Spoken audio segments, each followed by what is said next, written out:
civil war that had been going on for years after that. So this was the end of a 1260 time period, according to a lunar calendar. Pretty incredible. And so, I couldn't help but think, but, all the miracles that happened to true Israel was before they were divorced from Yahweh and went into Babylonian captivity. Not to say that that Israel can't repent. Yahweh's hand has been outstretched since then. And nothing has come forward on the part of the Israelis. So the adversary has his timetable, as we're told in Daniel 7:25, that he's come to change times and laws. And if you think about any element of time, he has adulterated that according to a scriptural model. Now, when we start with part 2, we're going to look at some other 1260-day patterns. So we'll go ahead and jump in with part 2. Jackson? Sounds like a plan. Okay. So many of us are familiar with the blood moons that happened just a few years ago, that happened on the lunar feast days through the course of the years of 2014 and 2015, that was punctuated in the middle with a solar eclipse that happened right over Jerusalem. Again, this is a wake-up call for Jerusalem. This is a wake-up call for all those that are counting their feasts by the moon. It's not a biblical model. It may be a working model, but it's not the scriptural one. So here's an interesting thing to add into this picture. These 4 blood moons with the solar eclipse in the middle, all this was in the middle of a 7-year cycle. There was a blood moon on June 15th of 2011 over Jerusalem, and another over Jerusalem on July 27th, 2018. And that one happened to be the longest in the past 18 years. And so here we have, this is like incredible. You couldn't ask for more signs.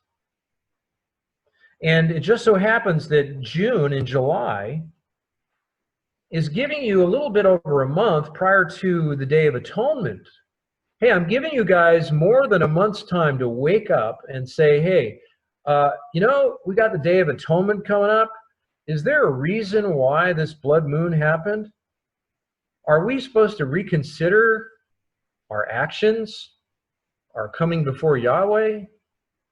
Those people that talked about that other timeline, maybe they were right.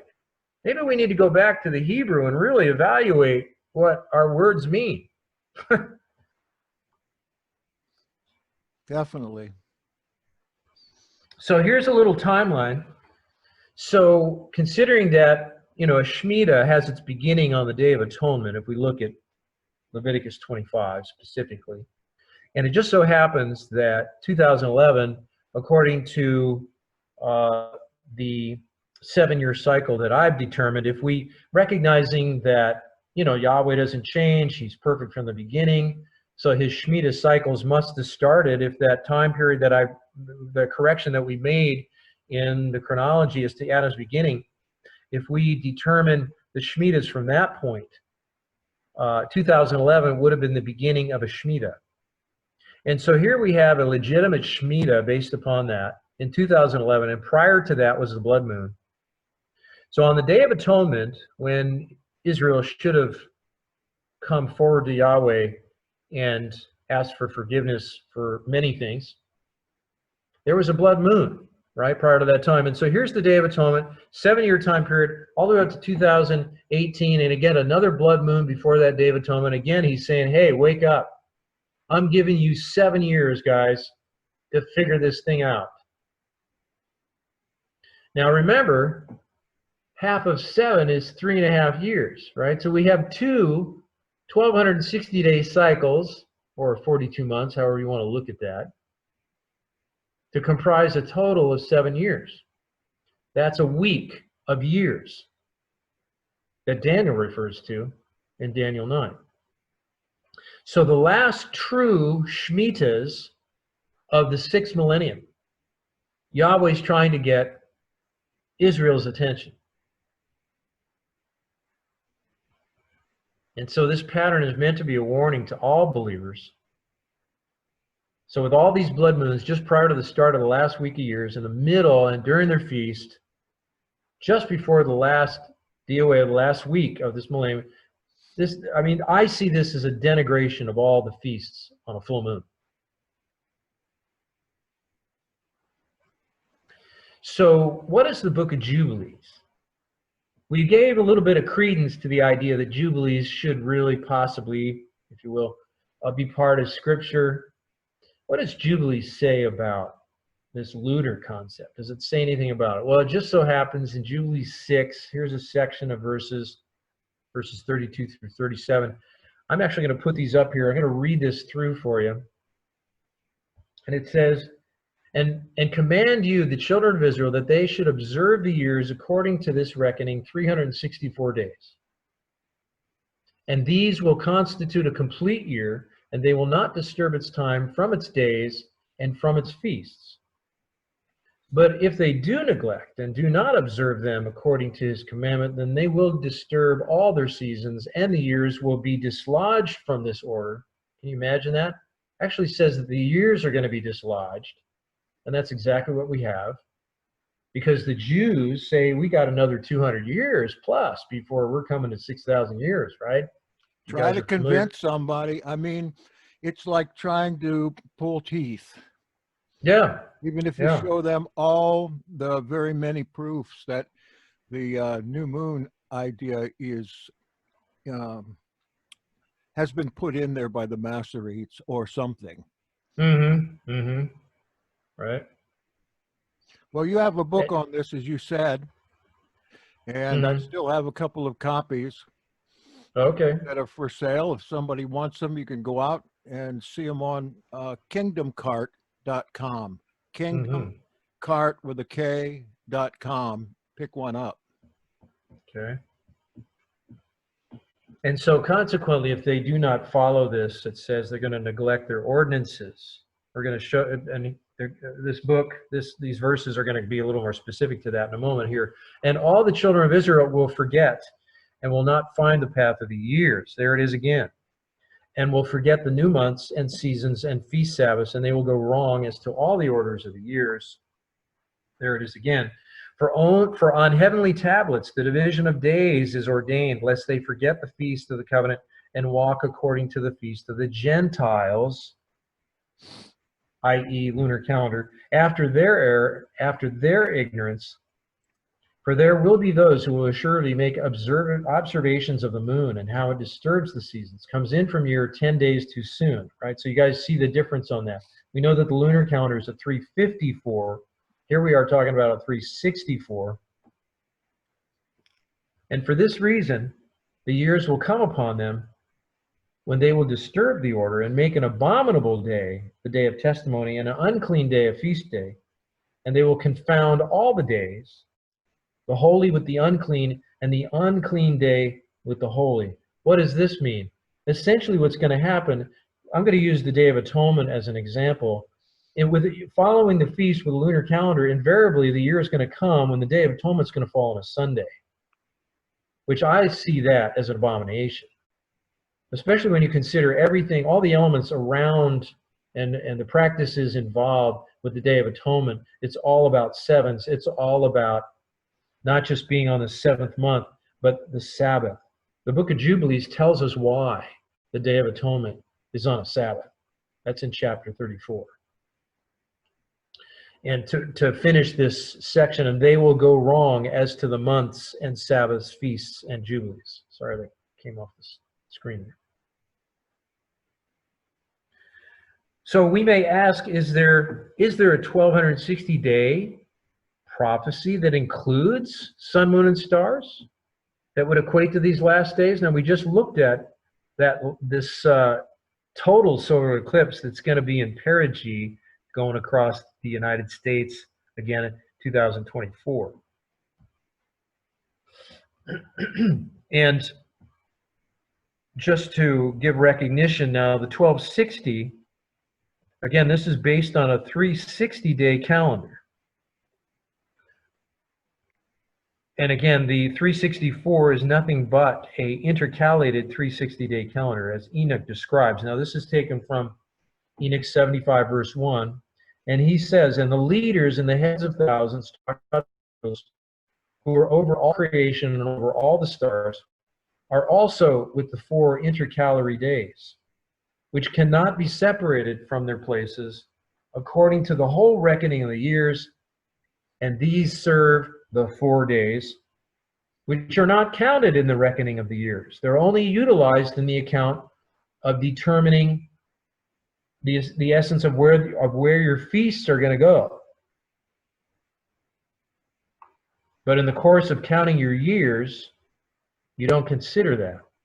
And this is why Daniel, who I believe was a student of Enoch, and likely John the Revelator as well, and some of the other prophets, when they make correlations to time, times, and half a time to any pattern that relates to a divisibility of 360, these guys were students of Enoch, because they understood that Yahweh is the same yesterday, today, and forever, that he doesn't change, that he was perfect from the beginning, that 360 is his timetable, and he's only accommodating us, in this case, for 4 days because of sin. And yet his timetable, he's saying, you know, we're still going to be using my perfect numbers here. So blood moons punctuated with a dark moon before the sun, a solar eclipse, these are dark omens on a lunar calendar. These are all talked about in the last 8 chapters of the Gospels. Okay, now here's an event we're going to discuss that happened also in 2017. In fact, it was just shortly after that total solar eclipse in August. This happened in September 23rd, 2017, where the woman of Revelation 12 made itself known in the stars. Now, I'm not proposing astrology, but I am going to present what I believe to be true Hebrew astronomy. Okay? Well, it just so happens that September the 23rd, 2017, was the Enochian Day of Atonement. And mind you, the Day of Atonement always is supposed to fall on a 7th-day Sabbath, which equates, again, to all the elements of what the priests were doing on that day. And it just so happens that what was special about this particular day with the lining of the stars with Virgo, the planets closest to the Earth were lining up and did come in line on September 23rd of that year. So let's look at Revelation 12 and see how some of these constellations and stars that we're going to talk about, how they fit into this mention in Revelation 12. So as a great wonder is seen in heaven, a woman clothed with the sun and the moon under her feet, and upon her head a crown of 12 stars.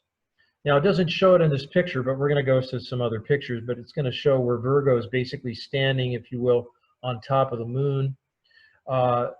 She is clothed with the sun because at this point of the year, the Virgo is in the sun. So consequently, she's clothed with the sun. Okay. The constellation of 12 stars, that crown that's above her head, happens to be the constellation Leo. We're going to see that in a moment.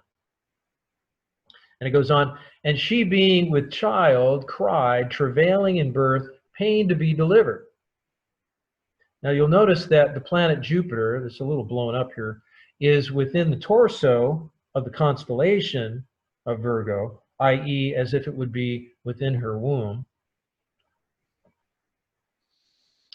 And we're going to see how that planet moves. So Jupiter, being the largest of the planet stars, we could make a correlation that this is Judah, that Jupiter relates to Judah, and the child of Judah being Yeshua, was in the region of her womb, moving this direction to between her legs, as if in giving birth while standing on the moon.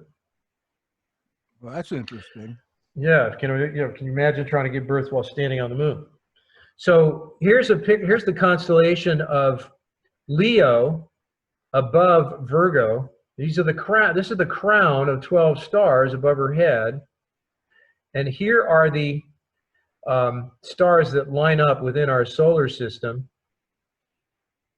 We basically have Venus here. This is Regulus, which is probably the brightest star in Leo. Regulus, and then we have Venus, Mars, and Mercury. We have the Sun, and then Jupiter. These guys are all lined up by September 23rd. You'll notice that Jupiter is now outside the womb, has been birthed, if you will, now between the legs of the constellation of Virgo. You also notice now some of these other constellation here. Here is a constellation, looks like a giant snake. We're going to talk about him a little bit later. And then there's another constellation just above her, T'Voώτης, and we're going to talk about that one too. But let's take a moment, let's look a little closer at Leo for a moment. Now, some of the amateur astrologists would tell you that there's only 9 stars in Leo, and then they go ahead and they count these 3 planetary stars to give you 12, which is not actually proper. I'll show you that here in a minute. So oh yeah, to give some idea as to, gee, has this not happened before? Not to this extent. I will say that these planets lying up have never been done prior to any understanding that we know of. Now, there was 4 other times just in the last 1,000 years where they came close to lining up, and these are the dates mentioned here. And so about every 250 years or so, it seems to come close. But this particular time, it's been many, many thousands of years. Some say as many as 7,000 years that the last time anything happened with this lining up the way it is. Because I make a comment here that we do have a perfect line, equidistance between the planets, and it also just happened to be right on the Enochian Day of Atonement. And so I couldn't help but think of a couple of verses and relevant to this, but this is, the heavens declare the glory of God, the skies proclaim the works of his hands. And this is going to have some correlation to developments that are going to happen on the earth, I believe. Amazing. So when he says, thy kingdom come, what's that? That was 2017. Yes. Okay. Right. And so in our Savior says, thy will be done on earth as it is in heaven. Now it's talking about, anyway, you can take that as it is, but even as Abraham, if you read the book of Jasher, which is mentioned in Scripture, talks about evaluating the constellations. You read the book of Job. Job talks about various constellations. And so not to be construed with astrology, but there is a place for astronomy in Hebrew. There's a whole study called the Mazzaroth, which is the Hebrew understanding of constellations. You can probably Google that and find various different approaches from biblical perspective on what we understand the Mazzaroth to be today. Yeah, we've got. And I'm going to give you a little bit of that. What's that, Jackson? We've got 2 or 3 on that Barry, I can't think of his last name, did a couple of years ago. They're okay. Good. Good. Okay. Okay, let's blow up Leo here. Let's look now. We'll see where they have the 9 stars here, but let's go ahead and count these up, and then I'll show you where the other stars are that are part of this constellation. So we have Regulus here. We got 1, 2, 3, 4, 5, 6, 7, 8, 9. But then you got the paw, outstretched paw. There's 10. Then you got the back legs. You got 11, 12, or at least 11, 12, and maybe 13. You know, could that be considered part of that? You know, maybe that would be a counterfeit to that extent. You know, because 12 means gematria-wise, means governmental perfection. 13 means revolution, actually. But yeah, so many people look at Leo actually having 12 stars. And so here we have the 3 planets lining up that aren't really part of that. It's not part of the crown. But now here's a very interesting slide in respect to this whole element that happened. You'll notice that this planet Jupiter came into the torso region of Virgo